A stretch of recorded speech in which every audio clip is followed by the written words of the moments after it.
সুপ্রিয় শিক্ষার্থী বন্ধুরা, সবাইকে জানাই রেডিয়াম সায়েন্স একাডেমির পক্ষ থেকে আন্তরিক প্রীতি, শুভেচ্ছা এবং অভিনন্দন। আজকে আমরা ভৌত আলোক বিজ্ঞান অধ্যায়ের আলোর আরো একটি ভৌত ধর্ম নিয়ে আমরা আলোচনা করব। এটিকে বলা হয় আলোর অপবর্তন বা ডিফ্রাকশন অফ লাইট। প্রথমে আমরা অপবর্তন কথাটি বোঝার চেষ্টা করব। অপবর্তন, এই অপবর্তন কথার সামনে দেখো একটি উপসর্গ লাগানো রয়েছে, উপসর্গ রয়েছে। তোমরা জানো এই উপসর্গটি কোনো একটি শব্দের সামনে বসে নতুন অর্থ প্রকাশ করে। তবে এই উপসর্গটি সবসময় কোনো শব্দের সামনে বসে সেটা নেগেটিভ অর্থ শো করে। যেমন আমি তোমাদেরকে যদি বলি যে অপরাধ, তারপর হচ্ছে অপকর্ম, তারপরে অপচয়, তারপরে বলতে পারি অপবাদ। দেখো আমি যতগুলো শব্দ উচ্চারণ করেছি সবগুলো শব্দের সামনে উপসর্গটি রয়েছে এবং প্রত্যেকটি শব্দের অর্থ হচ্ছে নেগেটিভ। অপরাধ, অপকর্ম, অপচয়, অপবাদ। তাহলে এখানেও কিন্তু দেখো এই কথাটি একটি নেগেটিভ অর্থ শো করবে। কি নেগেটিভ অর্থ শো করবে খেয়াল করে দেখো। আমরা আগে পজিটিভ অর্থটা কি বুঝি। পজিটিভ অর্থটা কি? আমরা জানি আলো কখনো কি বাঁকা পথে চলে না, আলো কখনোই বাঁকা পথে চলে না। আলো সব সময় এই রকম সোজা পথে চলে, আলো সোজা পথে চলে এই রকম।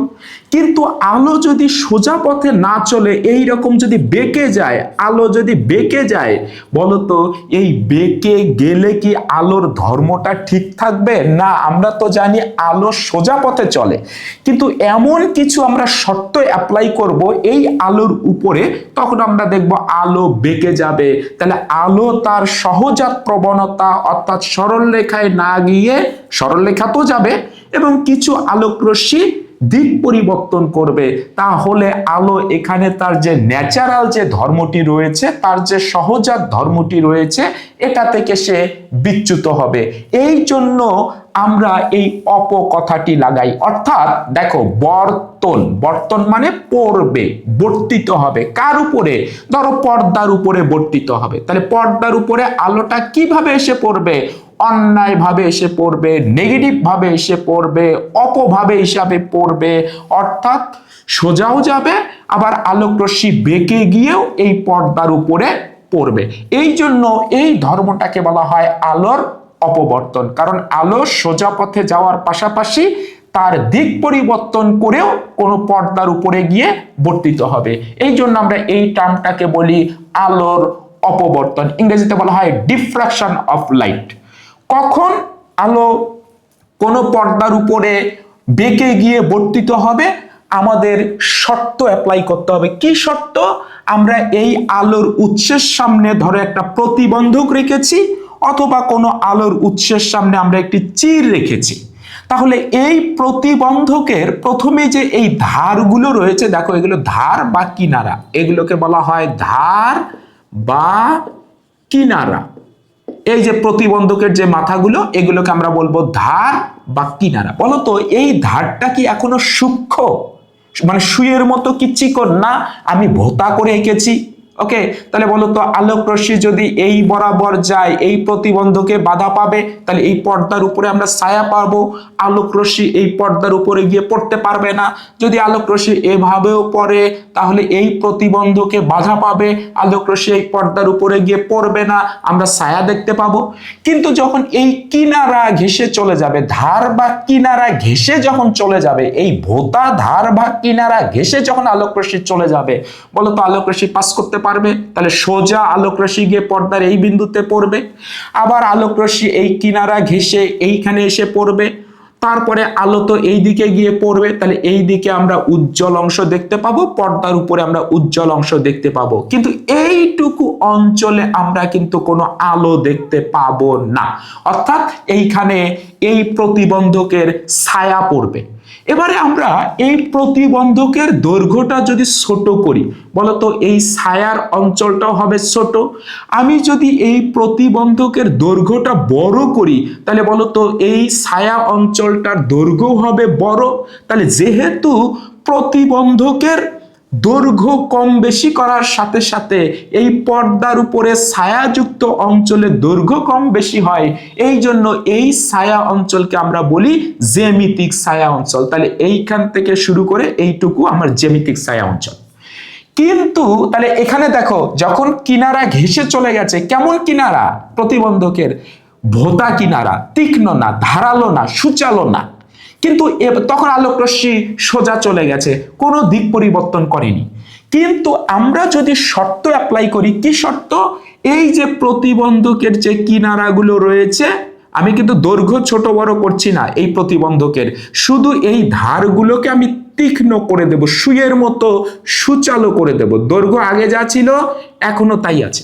যদি এই রকম তীক্ষ্ণ করে দেই, তাহলে এবার ধারগুলো কেমন?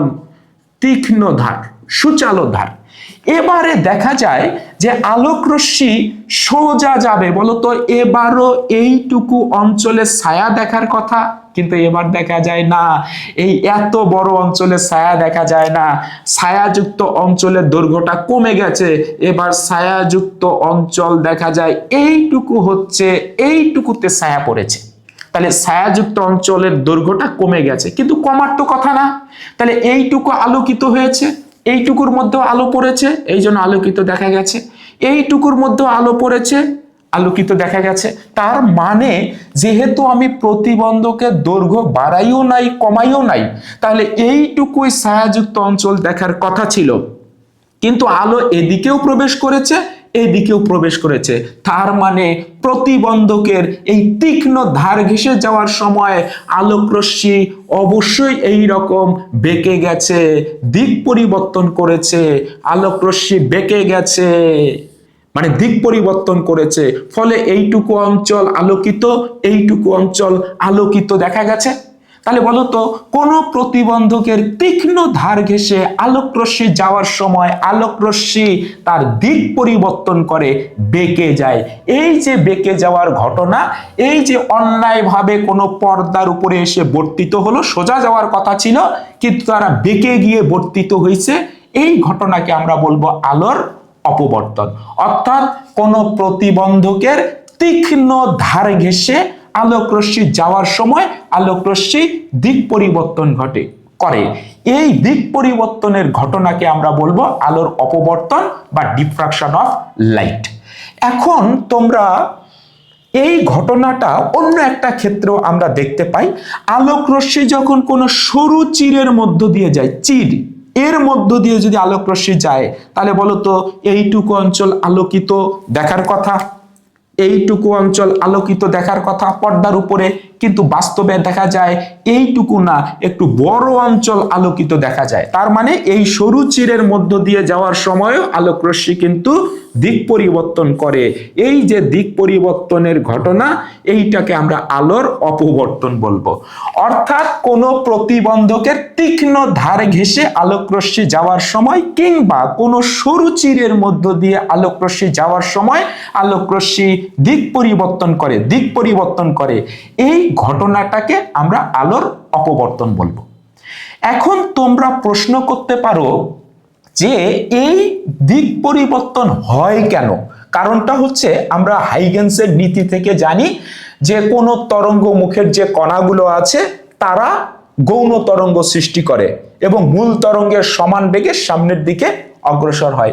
এখানেও কিন্তু তরঙ্গ মুখের যে কণাগুলো আছে তারা গৌণ তরঙ্গের সৃষ্টি করে। এই গৌণ তরঙ্গ সৃষ্টির কারণে কিন্তু আলোক রশ্মিগুলো এইরকম বেঁকে গিয়ে পর্দার উপরে পড়বে, অর্থাৎ পর্দার উপরে পতিত হবে। তা শিক্ষার্থী বন্ধুরা, আমাদের দুই শ্রেণীর অপবর্তন রয়েছে। একটিকে বলা হয় ফ্রেনেল শ্রেণীর অপবর্তন, ফ্রেনেল ডিফ্রাকশন। আরেকটি হচ্ছে ফ্রনহফার শ্রেণীর অপবর্তন, এটাকে বলা হয় ফ্রনহফার ডিফ্রাকশন। তো ফ্রেনেল শ্রেণীর অপবর্তন কোনগুলো এবং ফ্রনহফার শ্রেণীর অপবর্তন কোনগুলো, এটা আমরা বোঝার চেষ্টা করব। আমাদের এইটা ছিল প্রতিবন্ধক, এইটা ছিল চির। প্রতিবন্ধক এবং চিরের মধ্য দিয়ে আলো প্রবেশ করলে আলোর অপবর্তন ঘটে। আর আমাদের এটা ছিল পর্দা, পর্দার উপরে আলোকে আমরা বর্তিত করেছিলাম। আর আমাদের এইটা ছিল আলোর উৎস, এটা সোর্স অফ লাইট, এটাও কিন্তু আমাদের সোর্স অফ লাইট। তাহলে এই যে প্রতিবন্ধক বা চির, এইখান থেকে এই উৎসটা থাকে যদি সসীমে মানে কাছাকাছি, এবং আলোর পর্দাও যদি থাকে কাছাকাছি সসীমে, তাহলে ওই ধরনের অপবর্তনকে আমরা বলবো ফ্রেনেল শ্রেণীর অপবর্তন। দুটোই সসীমে থাকতে পারে, অর্থাৎ প্রতিবন্ধক বা চিরের কাছাকাছি পর্দাটাও থাকতে পারে, এই আলোর উৎসটাও থাকতে পারে, অথবা যে কোনো একটি সসীমে এবং আরেকটি কিন্তু অসীমে থাকতে পারে। অর্থাৎ প্রতিবন্ধক বা চিরের কাছাকাছি উৎস রয়েছে এবং অসীমে পর্দা রয়েছে, কিংবা কাছাকাছি পর্দা রয়েছে আর অসীমে আলোর উৎস রয়েছে, তাহলেও কিন্তু এই ফ্রেনেল শ্রেণীর অপবর্তন হবে। অর্থাৎ এই প্রতিবন্ধক বা চির হতে যে কোনো একটি সসীমে থাকবে অথবা উভয়ই সসীমে থাকবে, তাহলে ওই ধরনের অপবর্তনকে আমরা বলবো ফ্রেনেল শ্রেণীর অপবর্তন। তাহলে আমরা সংজ্ঞা কিভাবে দেব? প্রতিবন্ধক বা চির হতে আলোর উৎস এবং পর্দা দুটোই অথবা যে কোনো একটি যদি সসীমে অবস্থান করে, তাহলে ওই ধরনের আলোর অপবর্তনকে আমরা বলবো ফ্রেনেল শ্রেণীর অপবর্তন। আর ফ্রনহফার শ্রেণীর অপবর্তন হচ্ছে এই প্রতিবন্ধক বা চির হতে আলোর উৎস এবং আলোর পর্দা দুটোই থাকতে হবে অসীমে, অর্থাৎ কাছাকাছি থাকা যাবে না, অসীমে থাকতে হবে, উভয়কেই থাকতে হবে অসীমে। ওকে, প্রতিবন্ধক বা চির হতে পর্দাও দূরে থাকবে, প্রতিবন্ধক বা চির হতে আলোর উৎসও দূরে থাকবে, অসীমে থাকবে, তাহলে ওই ধরনের অপবর্তনকে আমরা বলবো ফ্রনহফার শ্রেণীর অপবর্তন। দেখো, সসীমে এবং অসীমে বলতে মূলত কি বোঝায়? সসীমে এবং অসীমে বলতে মূলত বোঝায় আসলে তরঙ্গ মুখটা কেমন। তরঙ্গ মুখটা যদি গোলীয় থাকে, গোল থাকে, তাহলে ওই ধরনের অপবর্তন হবে কিন্তু ফ্রেনেল শ্রেণীর অপবর্তন। সসীমে বলতে মূলত বোঝাই হচ্ছে তরঙ্গ মুখটা গোলীয় হবে। দেখো কেন? সসীম মানে কি? কাছাকাছি। প্রতিবন্ধকের কাছাকাছি যদি এই আলোর উৎস থাকে, বলতো আলো এইখান থেকে গোলীয় আকারে তো বের হবে, তাহলে কাছাকাছি থাকলে এই গোলীয় আকারে, এইভাবে গোলীয় আকারেই কিন্তু আলো এই প্রতিবন্ধকের মধ্যে এসে পড়বে। এটাও যদি কাছাকাছি থাকে, তাহলে এটাও গোলীয় আকারেই এর উপরে গিয়ে পড়বে, যেহেতু কাছাকাছি আছে। ওকে, তাহলে যদি তরঙ্গ মুখগুলো যদি গোলীয় হয় অর্থাৎ সসীমে থাকে, তাহলে ওই ধরনের অপবর্তনকে আমরা বলবো ফ্রেনেল শ্রেণীর অপবর্তন। কোথায় কোথায় ফ্রেনেল শ্রেণীর অপবর্তন ঘটে? কোন একটা সরু সুই আছে, ধরো সুই, বলতো সুইয়ের মাথাটা তীক্ষ্ণ হয়, তাহলে এইখানে আলোক রশ্মি যাওয়ার সময় আলোক রশ্মি বেঁকে যাবে, সুইটাকে তুমি আলোর উৎসের কাছাকাছি রাখবা, পর্দাটাকেও কাছাকাছি রাখবো, তাহলে আমরা দেখবো পর্দার উপরে আলো বেঁকে যাবে। কিংবা একটা সরু তার, বলতো সরু তার যদি হয়, তাহলে এই যে কিনারা বা ধারগুলো আছে এগুলো তীক্ষ্ণ হবে, সূচালো হবে, এখানেও কিন্তু এই ফ্রেনেল শ্রেণীর অপবর্তন হবে। কিংবা একটা সিঙ্গেল চির মানে একক চিরের মধ্য দিয়ে আলো গেলেও ফ্রেনেল শ্রেণীর অপবর্তন হবে। এই ফ্রনহফার শ্রেণীর অপবর্তন আমরা বলেছি যে এই প্রতিবন্ধক এবং চির হতে এই আলোর উৎস এবং পর্দা উভয়কেই থাকতে হবে সসীম দূরত্বে, তাহলে ওই ধরনের অপবর্তনকে আমরা বলবো ফ্রনহফার শ্রেণীর অপবর্তন। এখন অসীমে বলতে কি বোঝায়? অসীম মানে কি দৃষ্টির বাইরে? না, এমনটা বোঝায় না। মূলত বোঝায় এই যে তরঙ্গ মুখগুলো রয়েছে, তরঙ্গ মুখগুলোকে হতে হবে সমতলীয়। সমতলীয় মানে কি? কোনো গলীয় হওয়া যাবে না, সমতল হতে হবে। তুমি ইমাজিন করো তো, এই আলোর উৎসটা যদি এই চির হতে বা প্রতিবন্ধক হতে অনেক দূরে থাকতো, অসীমে থাকতো, তাহলে এই তরঙ্গ মুখগুলো, গলীয় তরঙ্গ মুখগুলো আস্তে আস্তে আস্তে আস্তে আস্তে আস্তে তারা মোটামুটি এই রকম সমতল হয়ে যেত। ওকে, দেখো, খেয়াল করে দেখো, এই রকম গলীয় যদি থাকে, গলীয়, তাহলে আমি যদি অনেক দূরে যদি পর্দা স্থাপন করি, তাহলে আস্তে আস্তে মোটামুটি এইরকম সমতল হয়ে যাবে, এরকম সমতল হয়ে এসে পৌঁছাবে। তাহলে এই তরঙ্গ মুখের উপরে মূলত নির্ভর করে সসীমে হবে না অসীমে হবে। যদি গলীয় হয় সেটা ফ্রেনেল শ্রেণীর অপবর্তন, আর এই তরঙ্গ মুখগুলো যদি সমতলীয় হয় তাহলে সেই ধরনের অপবর্তনকে আমরা বলবো ফ্রনহফার শ্রেণীর অপবর্তন। খেয়াল করো, আমরা এই জায়গাতে উৎস দূরে রেখে আমরা কিন্তু লেন্স ব্যবহার করে আলোক রশ্মিগুলোকে সমান্তরাল করে আমরা এই চির বা প্রতিবন্ধকের উপরে এনে ফেলতে পারি। ওকে, এইভাবেই মূলত কাজগুলো করা হয়। কোথায় কোথায় ফ্রনহফার শ্রেণীর অপবর্তন ঘটে? এই একক চিরের মধ্য দিয়ে আলো গেলে আলোর অপবর্তনের ঘটনা ঘটে। দ্বিচির মানে দুইটা চিরের মধ্য দিয়ে গেলেও আলোর ফ্রনহফার শ্রেণীর অপবর্তন ঘটবে। এই অপবর্তন গ্রেটিং এর মধ্য দিয়ে আলো গেলেও আলোর ফ্রনহফার শ্রেণীর অপবর্তন ঘটবে। আমরা কয় ধরনের অপবর্তন নিয়ে কথা বলবো? এই ফ্রেনেল শ্রেণীর অপবর্তন থেকে একক চিরের মধ্য দিয়ে আলো গেলে কিভাবে অপবর্তন হবে সেটা ব্যাখ্যা করব, এবং ফ্রনহফার শ্রেণীর অপবর্তন থেকে এই অপবর্তন গ্রেটিং এর মধ্যে যদি আলো পড়ে তাহলে কেমন ধরনের অপবর্তন ঘটবে সেটা নিয়ে আমরা আলোচনা করব।